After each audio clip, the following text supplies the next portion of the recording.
इस वक्त भारत के दो पड़ोसी देश बर्बादी की कगार पर हैं, या कहें लगभग डूब ही चुके हैं। दोनों ही देशों में सरकार बुरी तरह से विफल रही है और अब काम करने की स्थिति में नहीं है। ये देश है पाकिस्तान और श्रीलंका। दोनों ही देशों की बर्बादी में सबसे बड़ा हाथ चीन का है।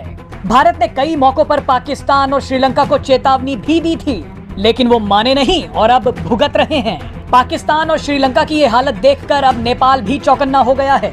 हाल ही में नेपाल के प्रधानमंत्री भारत पहुंचे और उन्होंने आगे की रणनीति पर पीएम मोदी से बात की।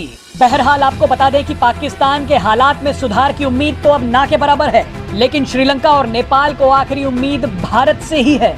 आपको बता दें कि श्रीलंका अपने इतिहास के सबसे बुरे आर्थिक संकट से गुजर रहा है।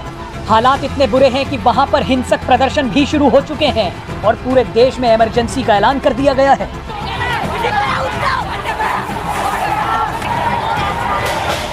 स्थिति इतनी गंभीर है कि श्रीलंका के केंद्रीय मंत्रिमंडल को इस्तीफा तक देना पड़ गया।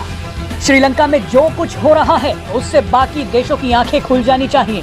आपको बता दें कि श्रीलंका के इस आर्थिक संकट के पीछे एक बड़ी वजह चीन का पिछले 2 दशकों में वहां किया गया निवेश है। चीन ने श्रीलंका में खूब कर्ज बांटा, जिसकी भरपाई अब श्रीलंका नहीं कर पा रहा।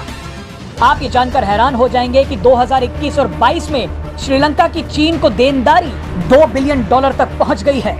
श्रीलंका का हम्बनटोटा पोर्ट पहले ही चीन को 99 साल की लीज पर दिया जा चुका है। अब जब श्रीलंका के पास खुद को बचाने के सभी विकल्प खत्म हो चुके हैं, तो उसे भारत की तरफ देखना पड़ रहा है।